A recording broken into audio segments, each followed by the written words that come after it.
wish you could have a workplace fairy tale? You're in the right place. You're listening to the Workplace Fairytale podcast. I'm your host, Zohreh Yamin, CEO of The Human Priority, a big, massive leadership paradigm shift. That's what we're going to be talking today.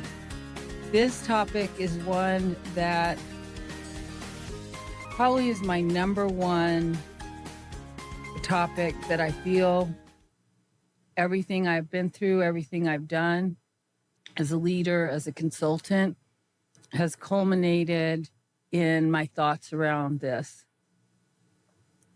Today, I'd like to talk to you about why I think it's time for this paradigm shift, what it is, and how to start doing it.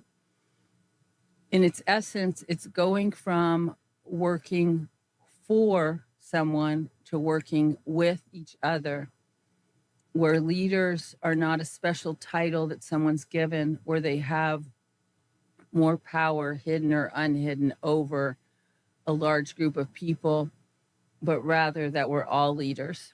So what happened is I started out in social work. I advanced in my career and became a leader. I saw being a leader as an honor and responsibility. And I have strived to do it to the very best of my ability. And then part of that honor became to coach and mentor other leaders to be the very best leaders they could be. And I think one of the reasons I saw it as such an honor and a responsibility is because of this power dynamic. So for other podcasts, we can get into details about how to be the greatest leader of all time. Let's stick to this huge, mega, massive power shift, or this leadership paradigm shift, where I said we can all be leaders working with each other instead of working for. So first, let's talk about the why.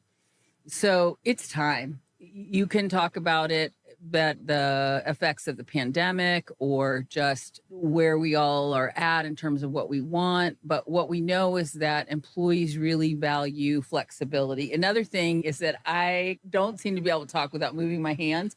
So I'm trying to let me keep my hands here. Yeah, it's not going to happen. It might go off screen. It might be on screen or whatever, podcast kind of view, what you call that. But I just don't seem to be able to communicate without moving. So back to the point. So one of the things about the why is employees want autonomy. They want flexibility. A lot of them don't want to be micromanaged. There's still people that really want that structure and feel more comfortable when someone's giving them a lot of direct guidance. Again, topic for another podcast. I won't go into detail on that. But the why is that it's just time. The old model, I'm a leader, you're an employee, I'm going to come up with a strategy, I'm going to get your input on things, I'm going to make sure that you feel valued and appreciated, you're going to do what I ask you to do. And I'm going a lot into the what, so let me stop there. So on the why, it's time. People want this flexibility. They want autonomy. They want environments where they're trusted. There's high collaboration.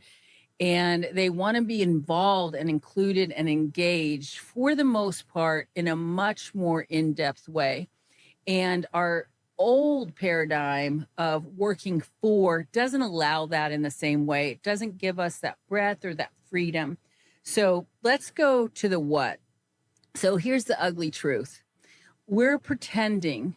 I'm not saying we're doing it on purpose, but this is why this is so important to me, because when I realized this, it was like a light bulb. And I was like, oh my gosh, I don't like to cuss. And I'm especially not going to cuss in this podcast, but there were some cuss words in my mind.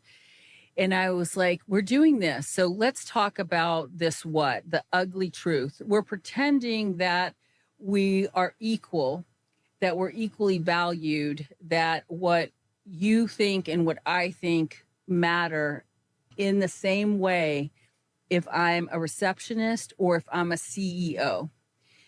But look around you at the trappings. You'll see quickly it's not true. So this is about hidden and unhidden power dynamics, where we still have a hierarchy, where there's a group of people that tell other people what to do. This is where it gets ugly. You could say, Zohreh, you could challenge me on that and say, of course, because some people have more responsibility. Some people have to make sure the company or the organization's running. What are you talking about? That this is an ugly truth. This is a good design that works. But let's unravel it a little bit and see where it gets ugly. If you don't do what I say, I get to fire you. You are not going to be able to pay your rent or your mortgage. Okay. So are you going to tell me what you really think? Are we going to have a relationship where you feel safe and secure around me?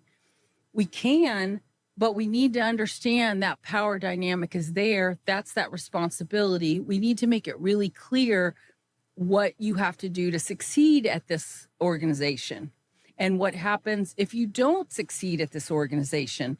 So I personally, and I, of course, we want to follow all the laws related to human resources. I'm talking about something conceptually. We can get into some of those details and at other times. So this ugly truth is that when leaders have big offices and employees have small cubes or no place that's their own, when leaders have special parking spaces, when leaders have special privileges and employees don't, and when we pretend that we all get to share equally, when we design systems where the hierarchy is the one that sets the strategy and then the employees give input on what they think about the strategy, these are all things that are,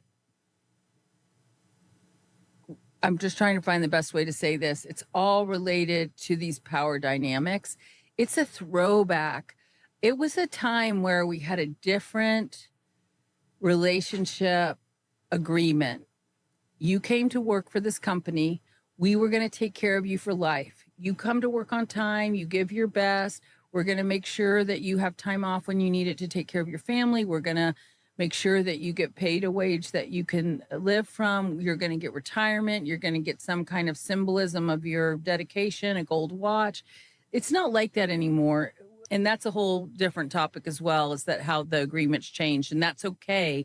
It's a new agreement where it's mutually beneficial. We all need to contribute. And if the company's doing well and we're all contributing, then we get to stay together as long as we want. So let me get back on track. There's so much to say. I'm not going to be able to say it all today or to share. So let's just backtrack a little bit.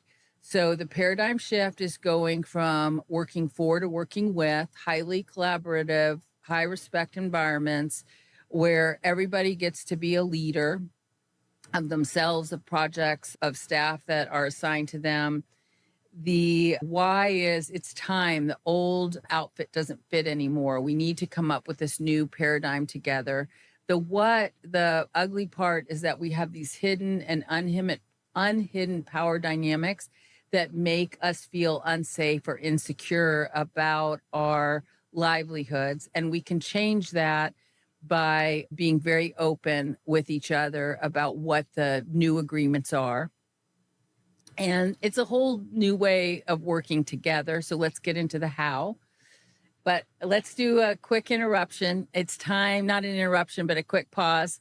It's time for the question of the day. And Mac, who's off screen but can hear us, is going to shout out the question of the day. What's the question of the day for the podcast, Mac? So, the question of the day is what to do if an employee won't talk to you.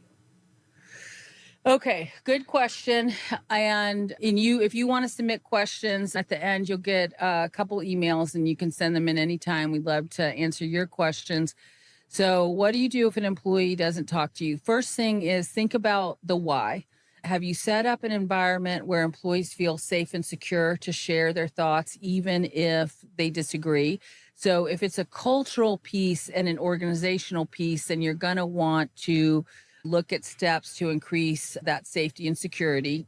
And if it's about the employee, then maybe you don't have a relationship yet. So think about how to build a relationship with that employee, how to spend time with them when things aren't going wrong, so they're going to be comfortable talking to you. Another thing, let's say you do have a relationship, right? So this is your decision tree or checklist. Is your culture safe where employees feel they can talk? Is the employee, have you taken the time to build that relationship with them? Let's say the answer is yes to that. Then what's going on with them? Are they ready to talk? Then you'd want to let them know if your culture is feeling safe and secure for people and they know that you want to hear from them, if you've taken that time to invest in the employee relationship so that employee feels safe and comfortable to talk to you even when they disagree with you, then think about what's going on with the employee and just make sure they know that you are there for them. And when they're ready to talk to you, you would like to engage in a conversation about whatever that is. So thank you, Mackenzie, for that shout out. And so let's get back to the how.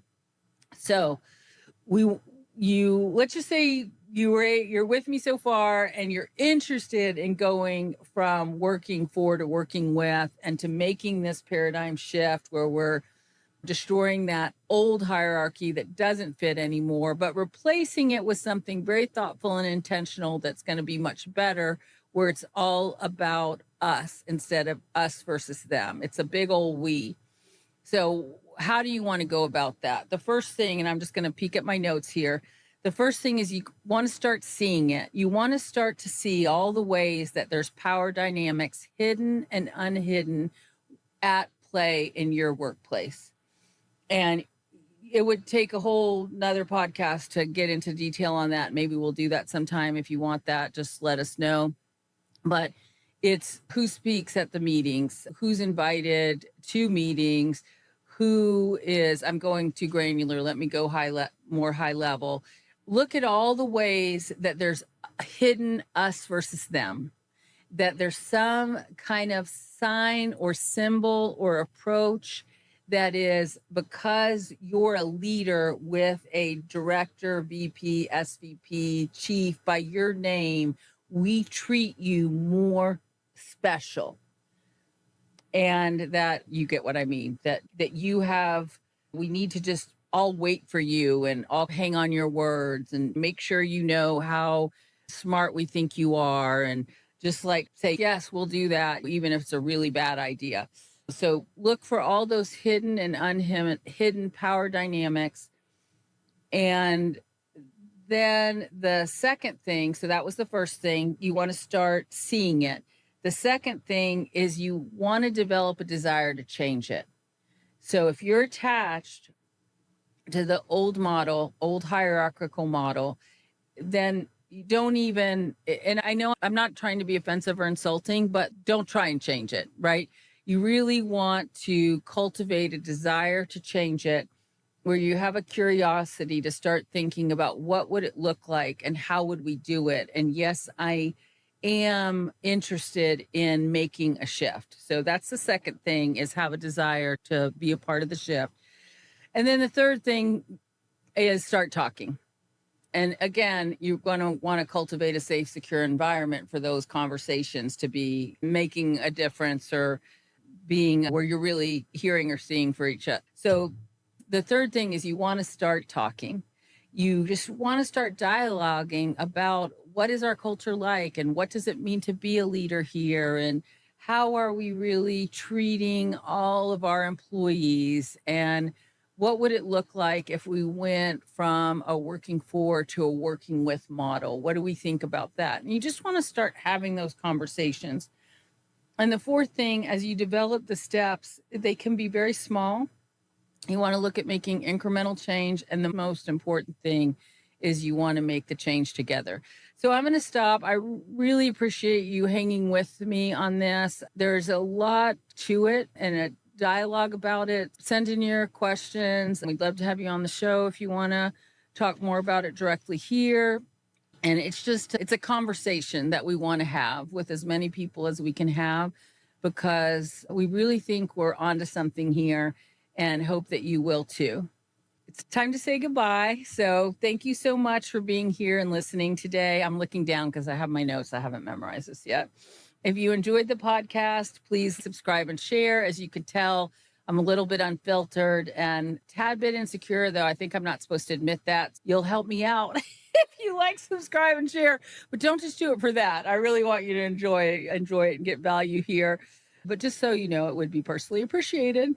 And then if you'd like to learn more about how we can help you achieve your workplace fairy tale, shoot us an email at info at thehumanpriority.com, or you can email me directly at zyamin, ZYAMIN at thehumanpriority.com.